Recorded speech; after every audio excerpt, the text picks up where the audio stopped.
This holiday, deck their countertops with peppermint white chocolate mochas, gingerbread lattes, and pumpkin cream cold brews. Ninja Luxe Cafe is the ultimate gift. It's the #1 best-selling espresso machine in the U.S., perfect for the coffee lovers in your life. If they can dream it, they can brew it. No skills needed. Espresso balanced. Drip coffee rich. Cold brew in a flash. Hands-free silky microfoam. Dairy or plant-based milks. Bring joy into their holiday and every day after with Ninja Luxe Cafe. Shop now. This is VSiN, the Sports Betting Network. Always follow the money. That's what I always say. You always follow the money. Yeah. This is Follow the Money with Mitch Moss and Pauly Howard on VSiN. Here we go. It is Follow the Money on VSiN, the Sports Betting Network. Mitch Moss along with Pauly Howard. Yeah, we're live in downtown Las Vegas from the Circa Resort and Casino. What a 3-hour program we have lined up today. Fantasy Football Hall of Famer Paul Charchian in 30 minutes. Best bets with the meat man Steve Wiss in an hour. David Baker will be great in 90 minutes. A lot to get into with him. Survivor, Why No Chop, in Grandissimo, this week, Thanksgiving, Week 13B, all of it here at Circa. And how high is he still on Baltimore after he got down on Ravens futures? And what do you want to tell the audience, Pauly, about J.R. Starkus coming in studio in 2 hours? Can we put the Follow the Money stamp of approval that he is an unbelievable guest every time he's in? Mm-hmm. Apparently this drink he's making is off the charts. So it's going to be awesome from what I understand. He is going to make your Thanksgiving that much better when he makes a drink that you're going to have on hand next Thursday. We can promise you that. All right, so it's a big one tonight. Thursday Night Football. I would say it's a big one, obviously, for both teams. Bills lose, maybe they miss the playoffs. If Houston, well, if they lose, forget about it. Season's pretty much done. But if they can win this game, there's absolutely a path where Houston could be a playoff team, and I think they would be dangerous with that defense. But how about this? In prime time, the Buffalo Bills overall as a team, Thursday, Sunday, Monday, going back 19-9 straight up, 15-13 ATS last 28. On Thursday Night Football alone, Josh Allen 8-0 straight up with an average margin of victory of 14 points per game. Well, I'd love Houston if it was Stroud. So it's unfortunate he's still out. You're right. You mess around, you can find out if Buffalo loses this game. You still have to go to Pittsburgh. Now it looks like you're taking on Joe Burrow in a couple of weeks. You go to New England, you also have the Eagles. So they have to get this defense fixed. Yeah. This run defense has been so bad. But you're right. If they blow this one tonight, that's certainly in play that they could miss. And I also agree with you that Houston would be dangerous, but they're not going to make it based on how many losses they took on earlier in the season and that bad loss against Jacksonville. To me, it's an under game. It screams under. That the great breakdown on ESPN.com that the Bills are going to slow the tempo down to help out their defense that has so many injuries, and you are so banged up with your wide receivers and tight ends that it could be runs with Allen, ball control. Here's a little Cook. Here's a little passes to Cook and Johnson that worked so well last week. And let's chew the clock and let's shorten the game, which they're going to have problems getting these guys open even if they were healthy against this nasty Houston defense. Right. So now Coleman is benched again. Yeah. You don't have Kincaid again. You just picked up Gabe Davis, although he had 3 for 40. And was good. You're throwing at guys like Davis and Shavers and Johnson. So it was an unbelievable performance by Allen, what he did last week. But now I want to see what they're able to do here against a great defense. Paul, that's so well said and a great breakdown. And that's the only way I could look at this game in terms of Buffalo and their approach overall. And I think it is going to be a lot of Allen and a lot of Cook on the ground, and then the short stuff as well, dump-offs. I mean, I would look at maybe playing some of their running backs over with the receptions. Also, I would look at playing Josh Allen like completions and certainly attempts under in this game. His rushing yards are low. Yes, absolutely it is. Yeah, and it's coming down, by the way. And and the total is going up in the game, so the market is on the other side. This has gone from 43.5 to 44.5. So I'm like you. I like the under in the game. We might as well wait because if it ticks up to like a 45, okay, I'll take every half point that we can get in betting the under in this game. And again, last year, Josh Allen, this will tell you how good the Houston defense is.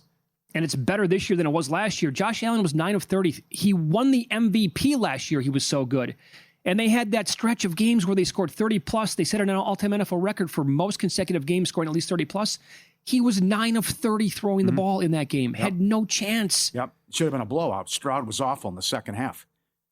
From the Houston, the other thing, Shakir had one catch last week. Right. That's another one. Like the overall Buffalo Bills receivers that you can actually trust to have good games, I would only look at playing the unders here. But you wanted Gabe Davis because it should be a short number anyway. Yeah. I mean, they have a rapport.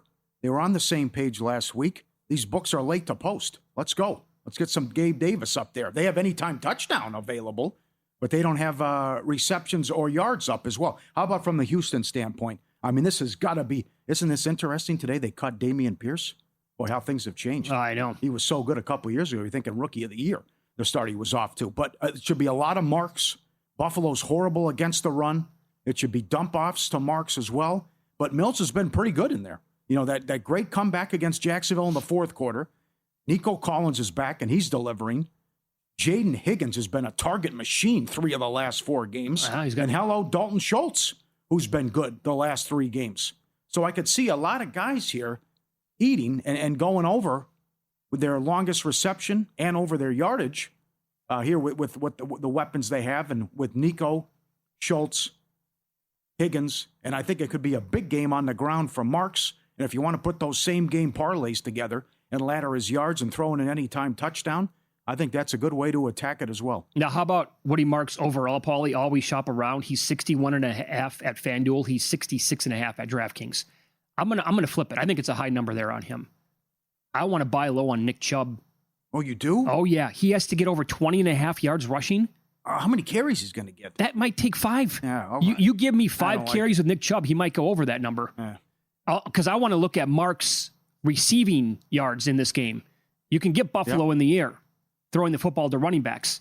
And Marks, in theory, is a guy that they should be throwing the ball to more. He has good hands overall. And I'm concerned here that against Tennessee's defense last year, he couldn't get anything going. Last week, couldn't get anything going at all.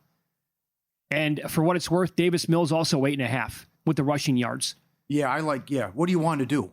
That, the longest rush, or both? Ozzie loves longest rush. Yeah, I think because the longest rush is right around 7.5. And he keeps getting there, too. He does. I would look at maybe playing both, but I think maybe the longest where he's going to take off at least once and get you those 10 yards, and boom, you can forget about it the rest of the game in case they're winning and then kneel downs come into play. Yeah. But I think this is a really good game, potentially just because I'm so high, and most people are, on Houston's defense and how they're going to match up with the reigning MVP. Yep. Also, on the road since 2018, Josh Allen 37-22 to the under. DeMeco Ryans against winning teams 17-6 to the under, and 19 of the last 29 Thursday Night Football home dogs have gone under 43.5. And again, now this number ticked up to 44.5. Indulge me here. Let's say Houston steals one and gets the big win, right? You go to 6-5, you get your star quarterback back. Then you play the Colts and Chiefs. Can you split? Yeah. Maybe. And then you close Arizona, Raiders, Chargers, Colts. Colts might sit people. This is doable. They can still do this. Got to get this one tonight, though. But I also wouldn't be surprised if then they could go into Indy and fluster Danny Dimes, and you get Stroud back, and you can win a high-scoring game. Of course you can do that. Right? And how well that defense has played against Mahomes. Yeah. Oh, by the way, I don't know if the Colts are going to be sitting people. That final game? I think I'm saying that's a possibility. I know. I think there's an angle here where the Colts are going to lose a lot of games coming up. Oh, interesting. Their schedule do is... that too. All right, fair enough. Yeah, it completely flips because it was so easy to begin, and now it's when it gets really, really difficult. So, I look at Allen, by the way, he opened. First number I saw on him with the rushing yards, 34.5. You can find as low as 30.5 now. And so based on everything that we just said then, how many carries do you think we're going to get out of... he called... Josh Allen referred to James Cook this week as Jimbo, which is like the best thing I've heard all week. How do we not get on board with Jimbo Cook? Yeah. Come on. That's that, I know. But is he going to are they just going to, if they want to shorten the game, give their defense a break, not have Allen under duress, and have Anderson and Hunter coming around the edge on every single play in that great front that they have? And by the way, a very good secondary. Houston's numbers across the board are elite defensively. Is Cook going to get like 23 carries in the game? I could see that maybe taking place. Yeah. Hello. Our guy is back. Bear Baron is back. 17-3 overrun. 1.5 field goals. It is plus money at Caesars. I can't believe it. Yeah. It was plus 111. It's now plus 107. Over 1.5. Again, he missed from 50 in that first meeting at Jacksonville. It had been an 18-2 run. So you want to play that. You want to play over 3.5 made field goals in the game. Houston, longest field goal. That's up there at Caesars and Will Hill. All that's up there as our guy's back now. Yeah, let me give you some of the Opta AI projections for the game tonight. Very good. You can find these vsin.com/NFL props. Become a subscriber. And you can get them all for the rest of the year, obviously, and the NBA. They have Josh Allen right on his passing yards number, so nothing there. They are actually projecting Davis Mills for 233 yards in the air. His prop is about 213.5. That's pretty good. Mm-hmm. When you go down to the rushing yards overall, Josh Allen stays way under. They're projecting 24. They have Nick Chubb going over. They have Davis Mills going over. And they actually have James Cook at about 70, which would stay under that prop for him.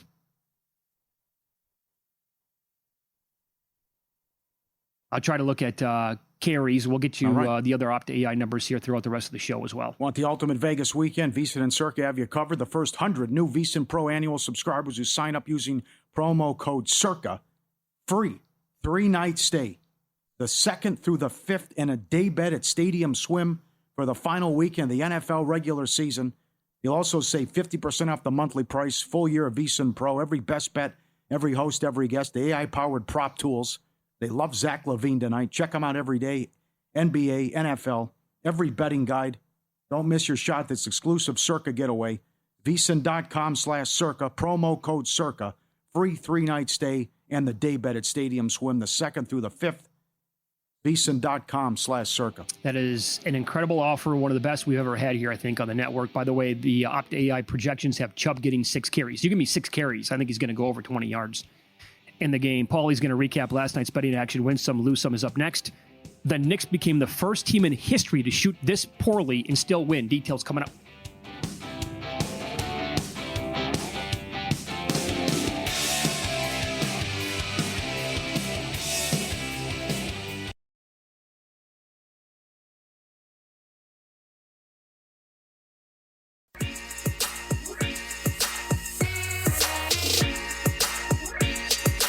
Win Some, Lose Some is sponsored by the Sharp Plays.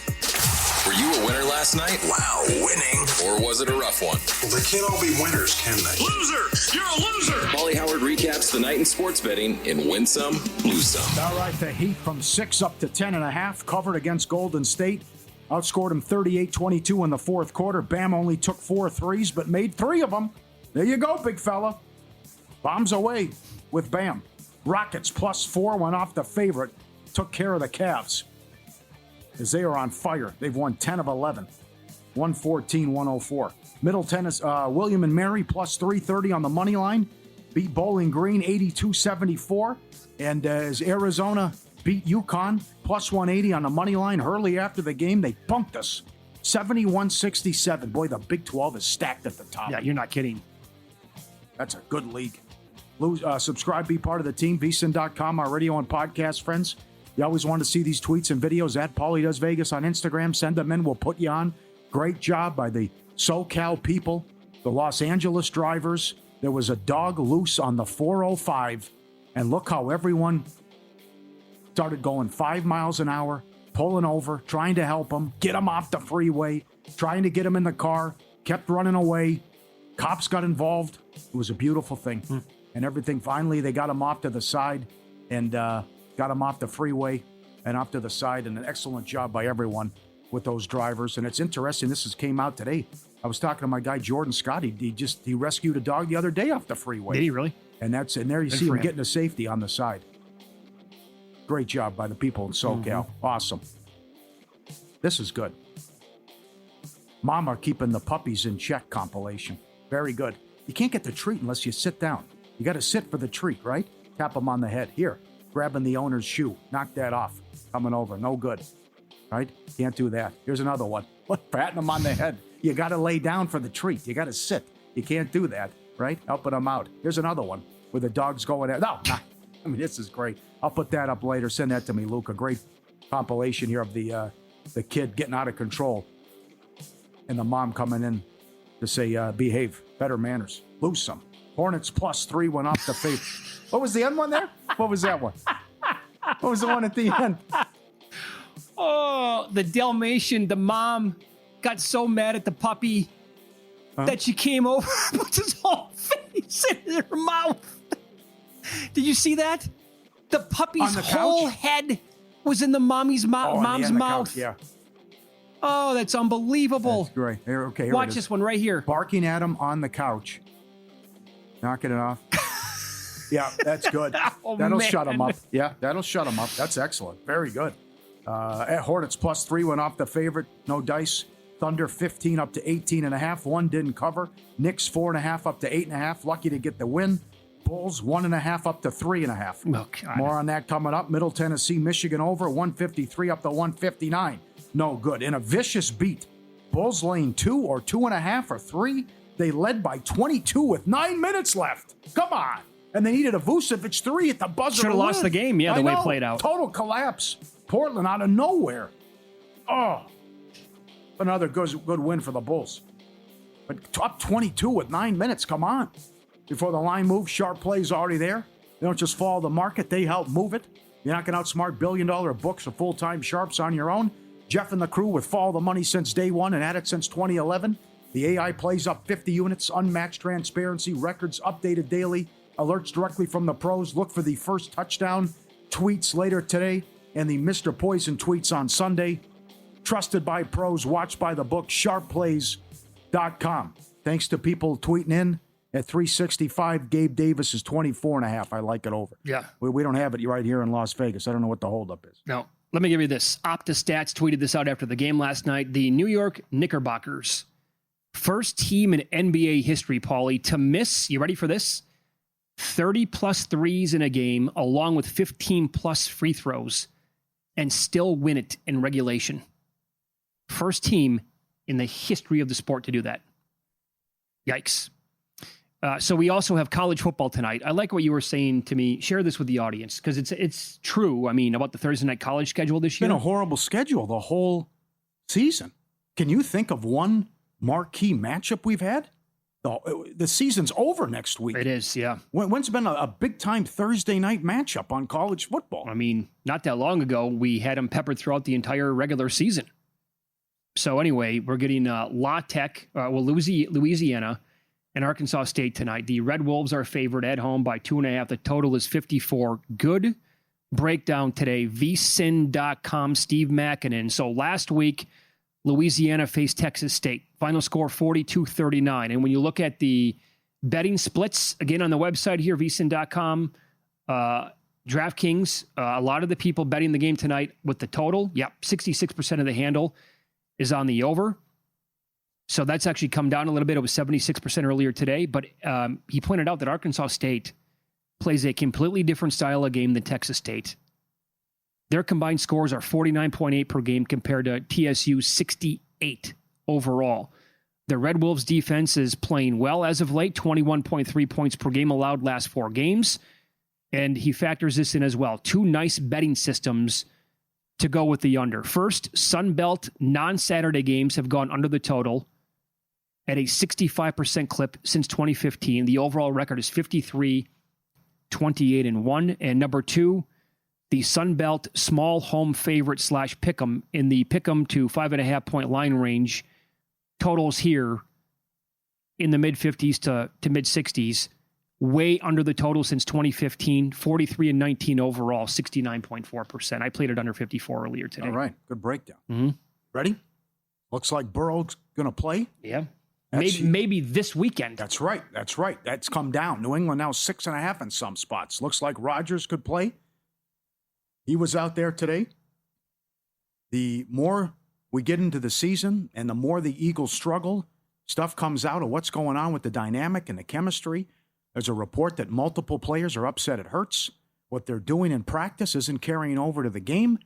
He's not throwing the ball in the tight windows. He's checking it down or taking off and running. That continues to be a problem. Did you see who called this out today? 2 different former Eagles did. Oh, Seth Joyner was one of them. Well, that'd make it 3. Okay. He's one. Deshaun Jackson said he said this is not X's and O's. Okay. Former Eagles great said there is absolutely something between Hurts and Brown off the field. Got it. Yes. And then today, WIP, Jason Kelsey said, to tie it in, and he kind of taking that angle, he said that there was a disagreement that he had with Lane Johnson. He'd never talked to Lane the entire offseason 1 year. Refused to talk to him. What? The entire offseason, not a peep.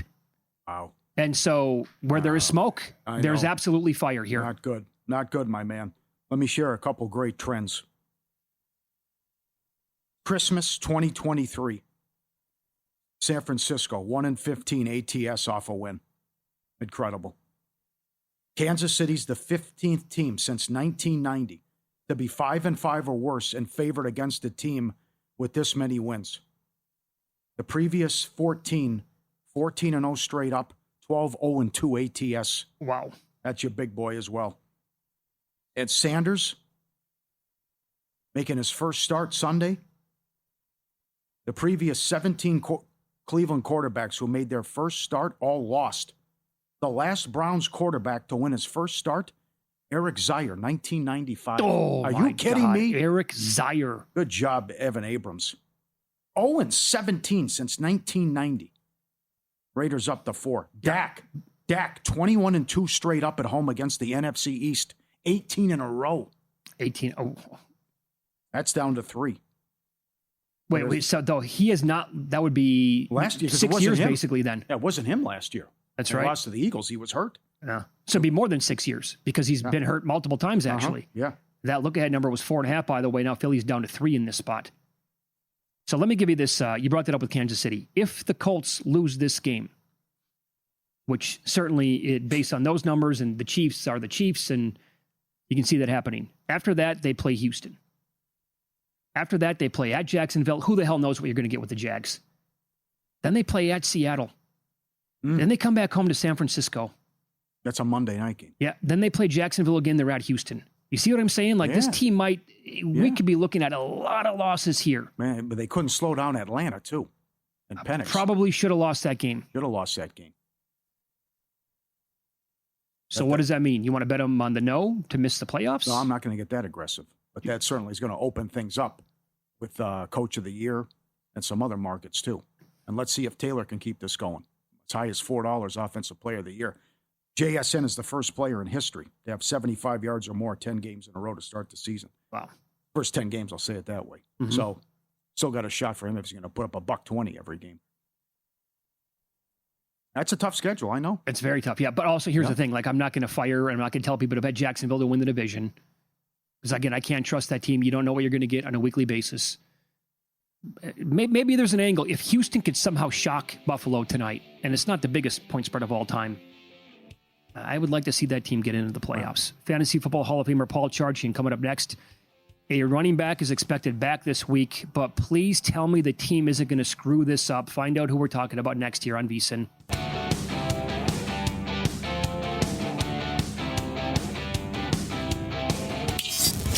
This is Follow the Money on VSiN.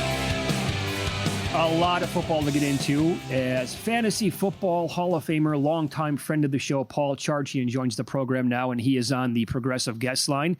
Charch, good afternoon. Pleasure to talk to you as always, my man. How are you?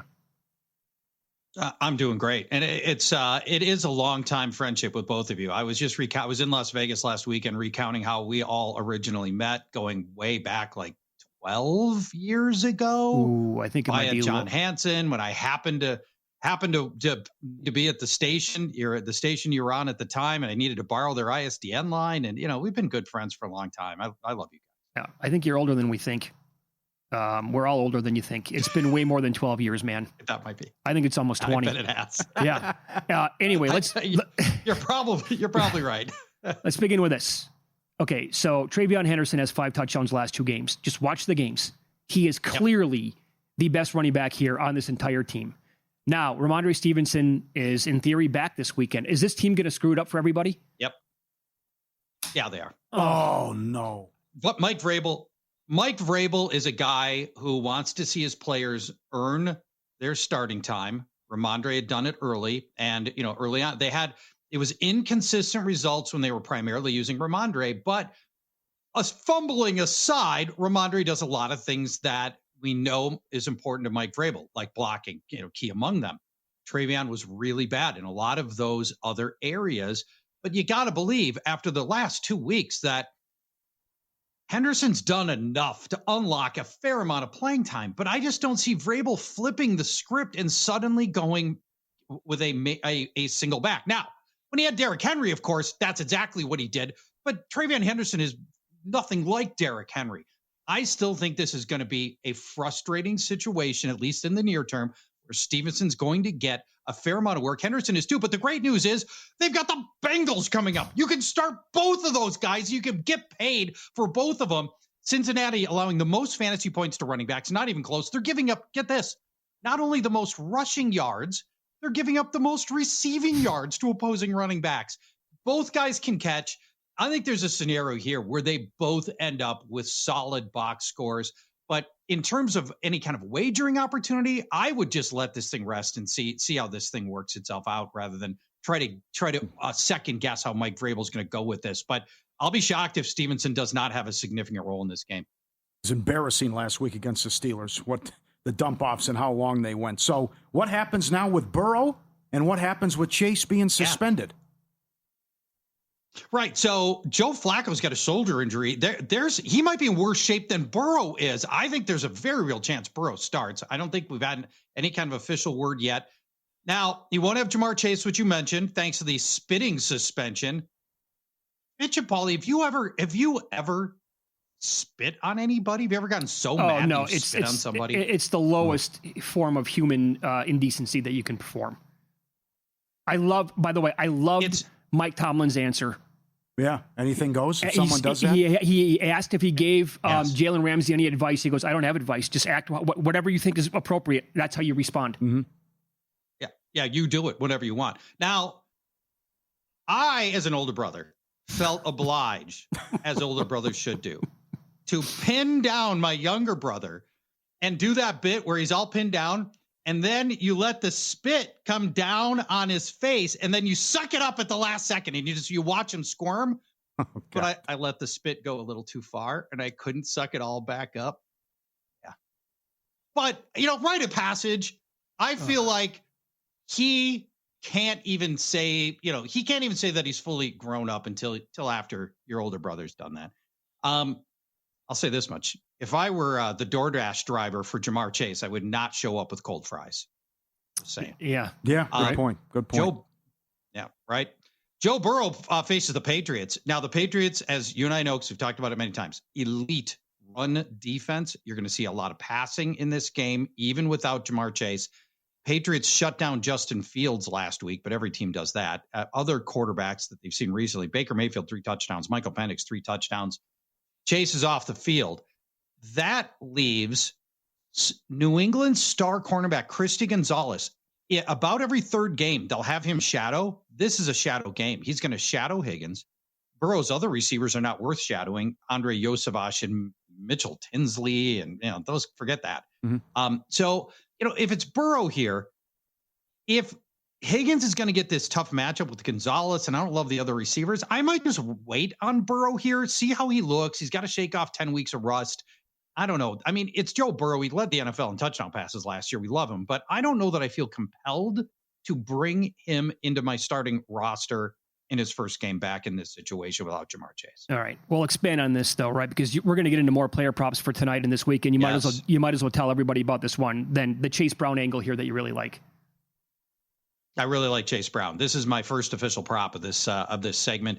Chase Brown over 26.5 receiving yards against the Patriots. So as I mentioned, nobody can run on the Patriots, the league's best run defense. So we're going to see a lot of passing, and whether it's Flacco on the shoulder or Joe Burrow with the toe, I think it's going to be a lot of short dump off passes to keep those guys upright.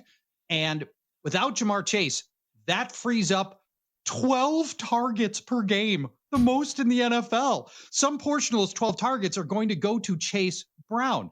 Now, the Bengals were already top 10 in his 2 running backs in the NFL, almost all of it to Chase Brown. And around the weeks, 14 targets the last 2 weeks for Chase Brown. Brown has the 8th highest route rate among all running backs in the NFL. Very involved here. And not only that, his immediate backup, Samaje Perine, out for this game. Chase Brown could very possibly be on the field every single offensive snap. Oh. But here's the best reason to take Chase Brown over 26.5 receiving yards. The Patriots really struggling with opposing runners through the air. They have allowed the most running back receptions in the NFL, 6 per game. Patriots giving up the 6th most running back receiving yards, 35 per game to opposing runners. And this really sets up for a solid game for Chase Brown over the 26.5 receiving yards. A breakdown, my man. All right, this was under the radar because they got their asses kicked. Brissett he set the NFL record for completions. He was 47 of 57 for 452. So with Harrison out again, what do you expect out of Brissett, McBride, and Wilson had a $180 in that game. Now against Jacksonville, $180 for Wilson. Yeah. Yeah, unbelievable. And who's not happy for Jacoby Brissett right now, right? I mean, every team he's ever worked with loves Jacoby Brissett. They all say how much, what a pro he is, how much they liked having him on roster. They don't keep him on roster, but he's proving right now this could be a Geno Smith career arc kind of move for him. I think there is at least a coin flip chance Jacoby Brissett is going to end up being a week 1 starter somewhere for some team where the off season doesn't work out quite right for them, and they go to Brissett and hope that Brissett can either hold him off for a year or something. I think Brissett's is gonna end up earning the opportunity here, which is great.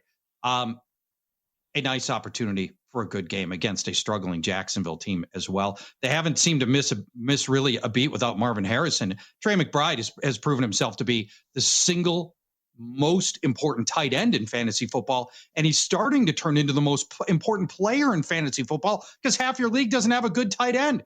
He is, they're just pelting him with targets, which is fantastic, and I love it. Just everything about this story is great. I think we're all rooting for Jacoby Brissett and a nice positive matchup here. I've got Brissett as my number 9 ranked quarterback this week. He's 1 spot away from Josh Allen, who we'll talk about more in a little bit. Wow. Okay. You know what? Brissett probably should be the starting quarterback in Arizona next year. Same spot where he is right now. As one example. What do you expect? Pauly, you already bet him. The passing yards over. What are we going to get from Shedeur Sanders? God, you guys watch his, did you watch, how much of his play from last week did you guys see? I saw the whole thing. They blitzed him every play, so he didn't stand a chance, but we also know he holds the ball too long. He does hold the ball too long, and they did blitz him every play. Mm-hmm. He had 21 dropbacks, 4 completions. Think about how hard it is to do that. The 2 sacks, the horrible interception, accuracy bad, held the ball too long. How about this? The pocket breaks down.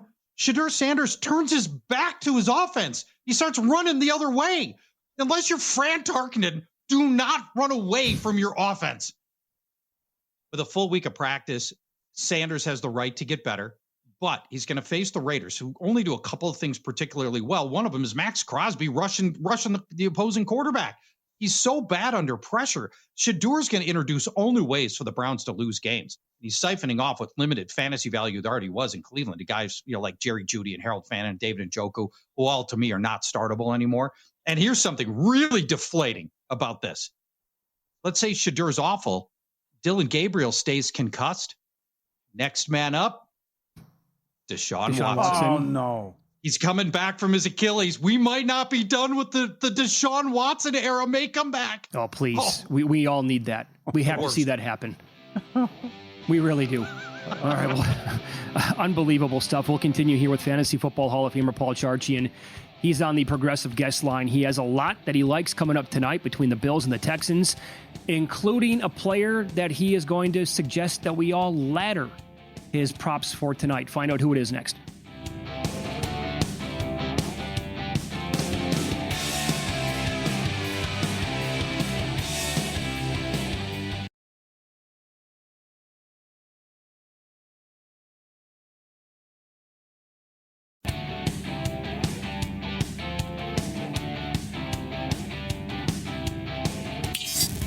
This is Follow the Money on VSiN.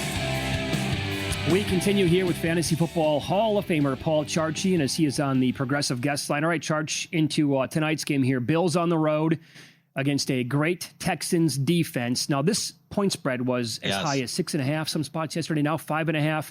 The total's actually gone up to 44.5 here. But let's get right to it here. I told the audience that there's a player that you love so much you want to ladder him tonight. Who is it? Yeah, it's Woody Marks. This is the Houston running back. I don't think most of the nation knows that Woody Marks is even the starter, let alone that he's pretty darn good. They've really transitioned over the last month from Nick Chubb to Woody Marks. Marks has gotten triple the usage of Nick Chubb over the last 3 weeks. Now, last week, it felt like a smash spot against the Titans, and Marks flopped. And honestly, I'm fine with that because this gives us a better opportunity this week at a lower number. Is over on rushing yards, 61.5. I think this is laterable up to 100 yards. At 100 yards, Woody Marks is plus 370. That's a nice number. The anytime touchdown is plus 125, which isn't super compelling, but it's in play here. And I'll tell you more about it in a second. Buffalo is about the worst run defense in the league. They've allowed the second most fantasy points to runners, but more importantly, just look at last week. They got destroyed by Sean Tucker, 140 yards and 3 touchdowns. Game before that, Buffalo giving up 225 yards and 2 touchdowns to Devon Achane. They've allowed rushing touchdowns in 8 straight games. 8. Marks looks like the touchdown guy. He has gotten Houston's last 3 carries from inside the 4-yard line have all gone to Woody Marks, not Nick Chubb. And this season, Nick Chubb 0 for 4 on his carries inside the 5-yard line. He didn't score on any of those 4. So I think Chubb has lost the confidence of the coaching staff as a touchdown option.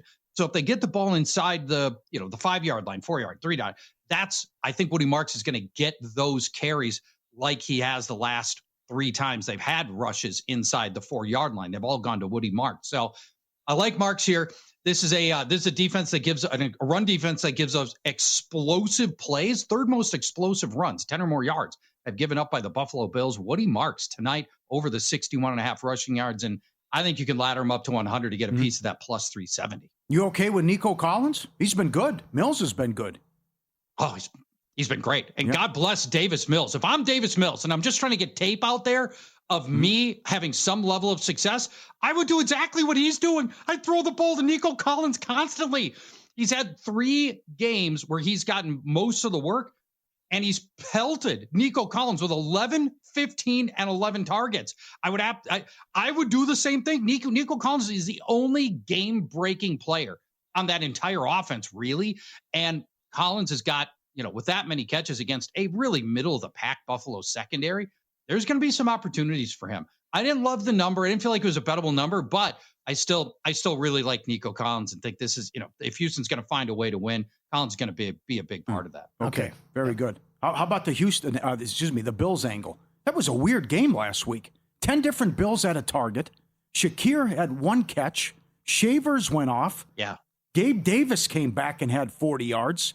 Now you got Coleman benched again. No Samuel. So what does Allen do here through the air? Well, he's not going to do a lot. And I'd like to talk about the receivers too, but let's get to one of my favorite props for tonight, which is Josh Allen under 224.5 passing yards. I hate taking unders on superstar players because obviously, Josh Allen's great. He just scored 6 touchdowns. So, and I'll preface my comments on these stats I'm going to give you by noting the Texans have played a soft schedule of opposing passers, but their level of dominance is unreal. Get a load of some of these metrics for the Houston Texans pass defense.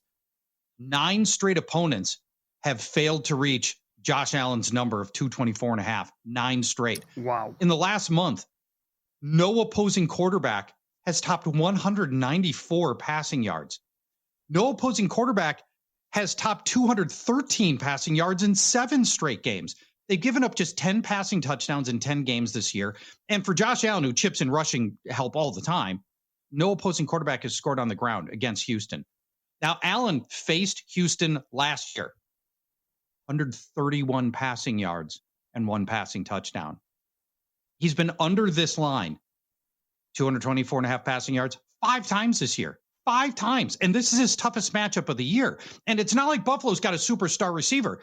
Pauly, to your point, they've got this collage of guys that none of whom can just like exert his will over the Houston defense. You know, you mentioned no Keon Coleman.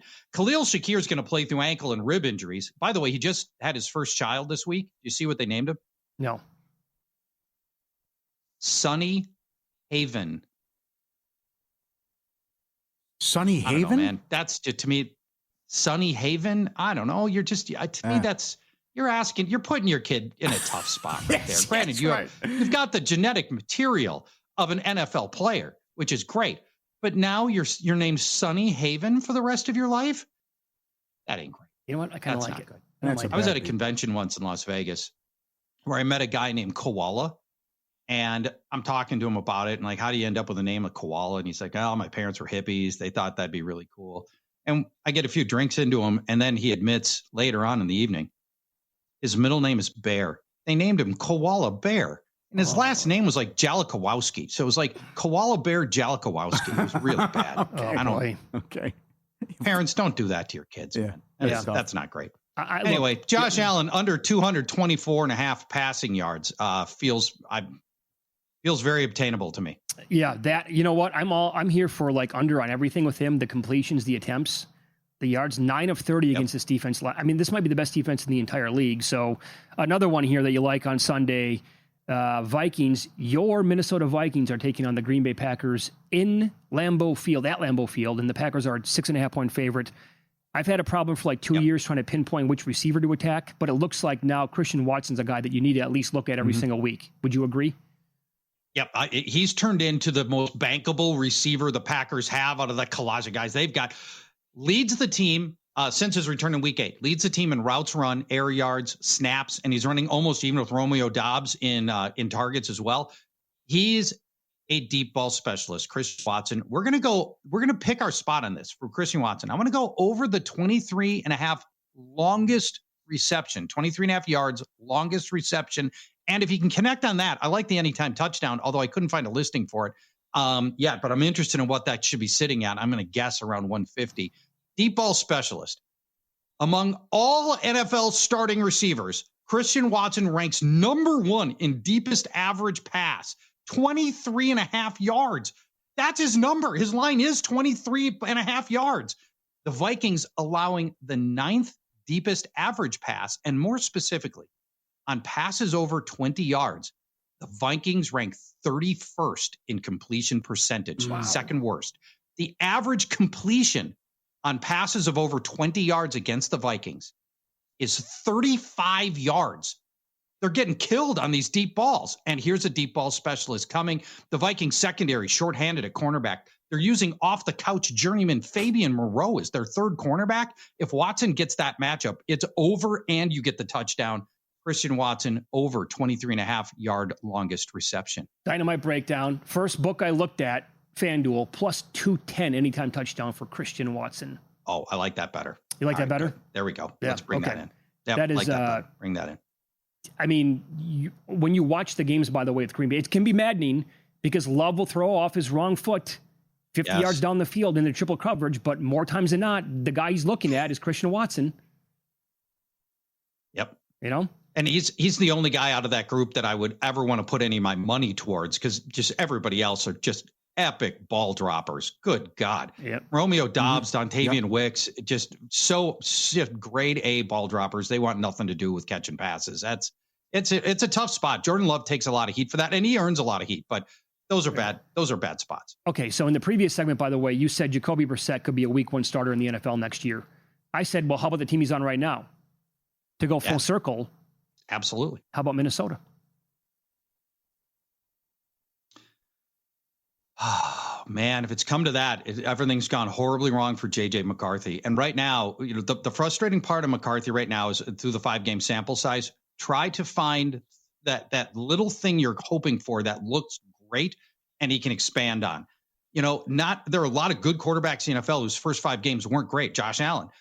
But you see elements that make them look requisite of a first rounder. Mm-hmm.